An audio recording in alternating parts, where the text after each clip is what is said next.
Okay, so Anja is an artist, a curator. She's a lecturer at Stanford. Her art has been exhibited in New York, London, Germany, Austria, I'm forgetting country.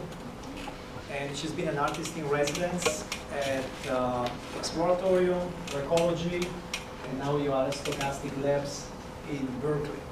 And last but not least, she was one of the artists at the last festival last year at Stanford, which is another bizarre idea of mine. Last festival called Okay, for you. Thank you so much. Yeah, so today I'm going to talk a little bit about my work and about some of the themes in it. And I didn't really know this early on, but a lot of the themes of my work have to do with infrastructure around us in our lives, from the very, very basic to what are we sitting on, to more complicated structures of communication. And I start thinking about how does the infrastructure we use every day touch our bodies and minds, and what happens when it breaks down. And so this next video is a piece that I did right when I started getting into working with sound. It came from a visual arts background, and this is one of my performable objects. This is me performing with my chair.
Ever come into a room, maybe the lecture has already started and you get the creaky chair.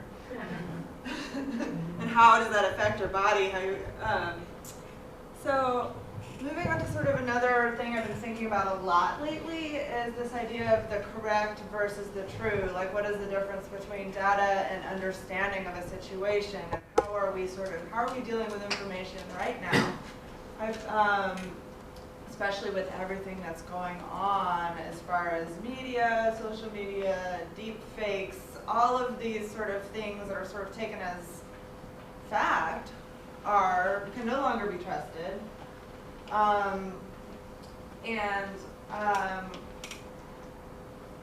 So this is a quote from Martin Heidegger's 1954 essay, A Question Concerning Technology, and I'll go ahead and read it. The correct always fixes upon something pertinent in whatever is under consideration. However, in order to be correct, this fixing by no means needs to uncover the thing in question in its essence. Only at the point where such an uncovering happens does the true come to pass. And the work that I'm showing here is from the ecology residency in 2017. I actually have not read this essay yet, but I did some work for this. This residency, you have to make all of the work out of the waste stream, out of the trash. So it's a residency at the dump. You don't know what you'll find, but it's San Francisco, so everything comes through. There's a lot of work in here, but I'm going to talk specifically about these sort of digital windows. This background, that sort of fake brick background, is actually from a Facebook trade show booth that came in, coincidentally. And this room had no windows. And so I decided, and I was collecting technology, I was collecting all kinds of stuff, and I kept getting these old video cameras that had like tapes stuck in them, and you couldn't use them, but they would produce a live feed. You turn them on and they had really nice lenses. And so I started playing with them, and so I mounted them on the outside, and these are live feeds looking where this wall, looking through the wall, essentially. The camera's out there. But what you're seeing does not actually represent what you would see if you were standing there. For instance, this one is stuck all the way zoomed out with its really nice lens. So it looks completely over all of the trash and all of the trucks coming in and out, and it looks at this hillside with seagulls. And so for me, like, technically, what you're seeing there is correct. This is a recording. You are seeing a live recording of what you're pointing the camera at, but it doesn't reflect the apparatus that is delivering it to you. And so for me, like, some of these art projects where I'm trying to sort of get at, like, what is the feeling, what is the actual larger picture of how we're experiencing the world. So those pieces were kind of a beginning of that. I'll show you guys some current work from the recent Stochastic Labs residency show, and I'm actually installing work here at USF this week. So the Thatcher Gallery, and the director and manager are here today. They manage the K Hall rooftop sculpture terrace, and have some pieces up there. So if you guys want more information, there are cards on the table for this. But there will be, if you're on campus, part of the USF community or nearby, there's a lunchtime reception on the 19th, and there is a Saturday time to come as well on the 28th.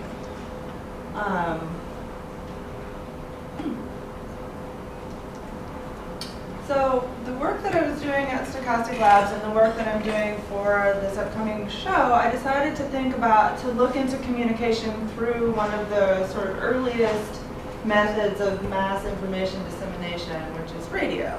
And people still listen to the radio, although now I think most people are more sort of specific and selective with what they decide to listen to, what content they decide to absorb. And I was also interested in the sort of physicality of radio. Like, how can I experiment with this? How can I actually physically interact with radio waves? And so I started building Faraday cages. It's not like it is in the movies. Disappointing earnings reports and ongoing worries about trade tensions with China. To close below 27,220. The NASDAQ fell. Still to come on the news hour, the painful history behind the president's racist tweets against members of. On what's next in the White House long-promised plan for peace in the Middle East. So this is an U.S. and NATO ally Turkey over the controversial to try out different Russian sizes weapons. of copper mesh and see what frequencies it would block and which ones it wouldn't. And so this turned into this, making a whole bunch of these Faraday cages and designing these water jet cut aluminum so they could hold up to a 3-month show. And so basically what it is it's a chorus of radios receiving content. Some of it's live on the airwaves, and some of it is content that's being broadcast locally from nearby. So I've sort of contributed content to it that I think is conceptually connected. Here's one of those installed at the Reclaiming the Future event, which the Stochastic Labs put on a few weeks ago. Here we are building the hut. That's my husband Rocky, who's been doing a lot of work. And here's just a quick video. And there was a sense that all the craft that come up with us completion, all the craft that come with us.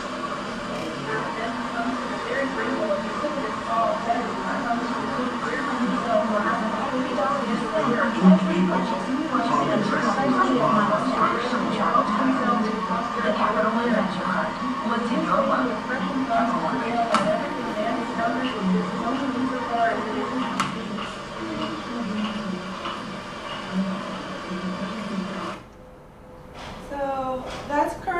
work and just a little teaser. And I'm really excited to kind of see it all installed in one place. We've been building these in different locations.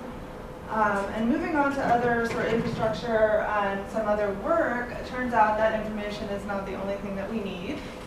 We also need water, we also need refrigeration, we also need all of these sort of like very sort of simple technologies that are ubiquitous.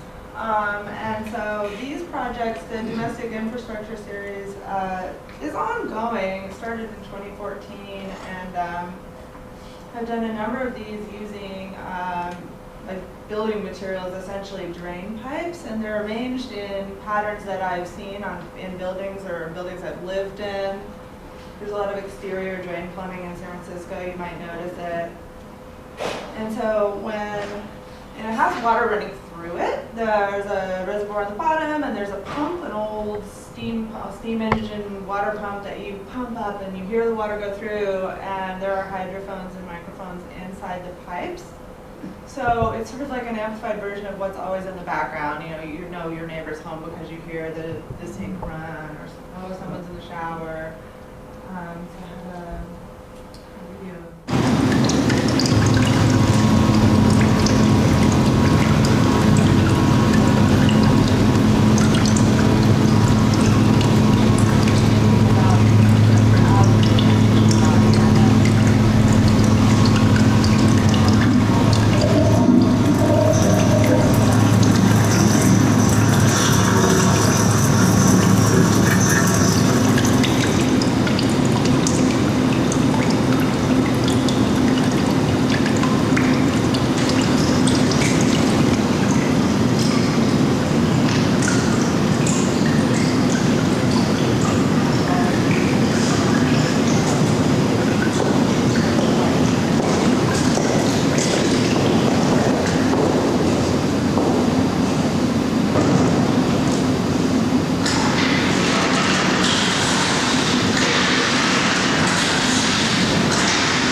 Water installation that I did in Berlin at the Center for Art and Urbanistics, and this is out in the park.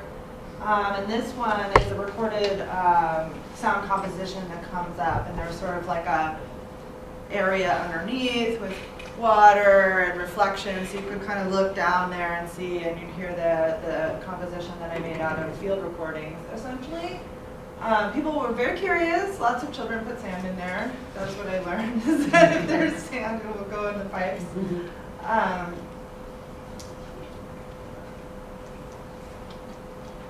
Let's see, and so switching gears a little bit, this is a project that I have going on with collaborators in Southern California, in the Mojave Desert out there, and this is an event we've been putting on annually.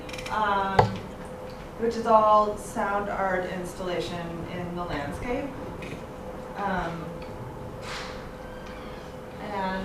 This is a piece that I installed last year there in a trailer that had been kicking around the valley for some time.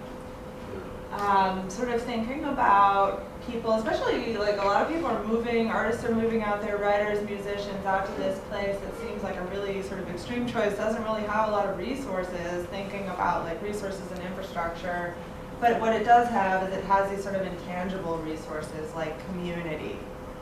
where do you find that? You know, these has a sort of recipe for creativity that sometimes doesn't always exist everywhere. And so it's turning into this really special place. And this is a sort of a walk-in sound installation that was up for that and for a little while afterwards.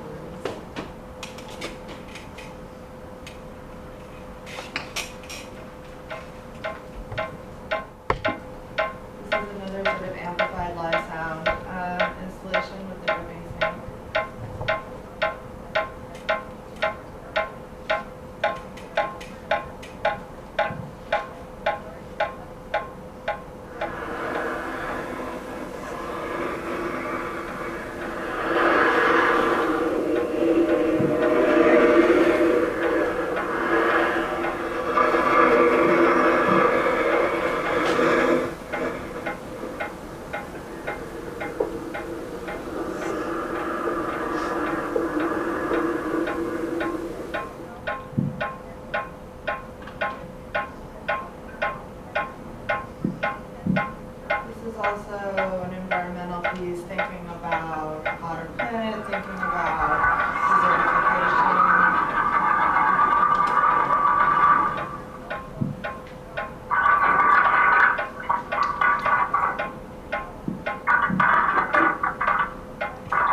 Some people actually jumped into bed and rolled around.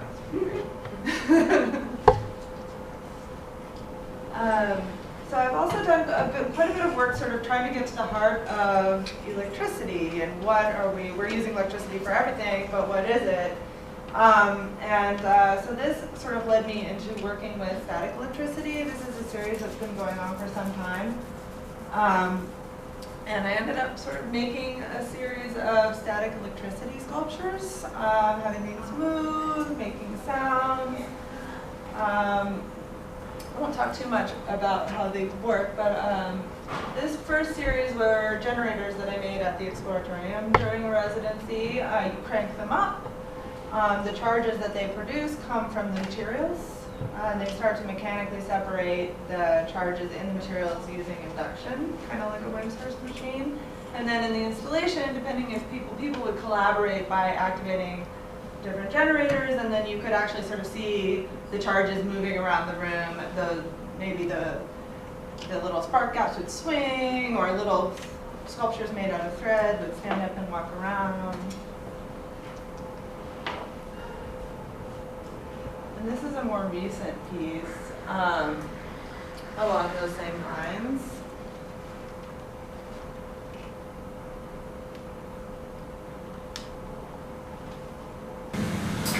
Using natural materials and watching them respond.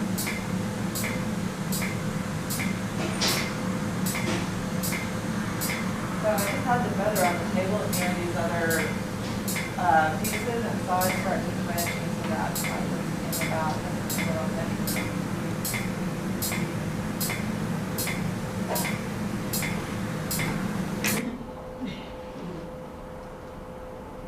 And this is a shot from the last festival that Piero mentioned at SLAC at Stanford. Really fun event.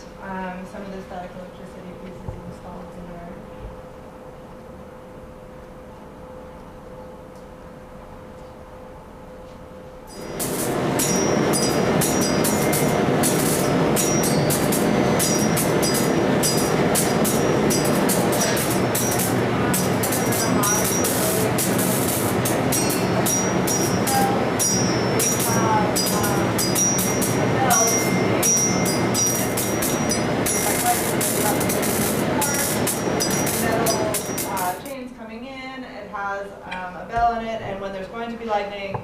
To ground out enough so that it will charge enough so that it will swing towards the ground, and so I sort of created that situation in miniature for that piece.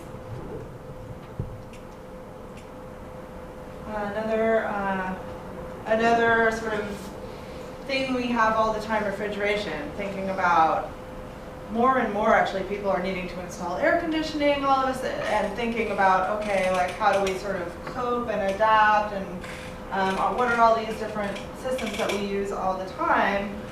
And this technology hasn't changed and kind of doesn't change. This is a piece that actually lives at the Exploratorium now called Ice Brain.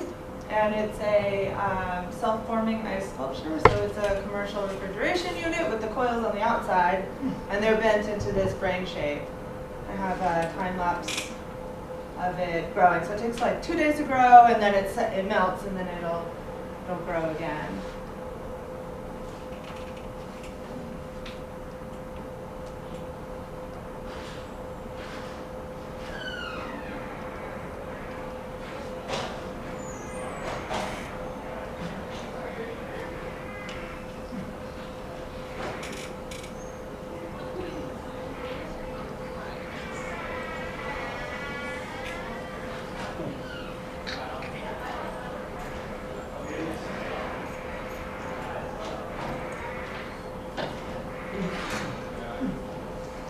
Here's how it looks now, because it needed to be exhibitized a bit in order to be there.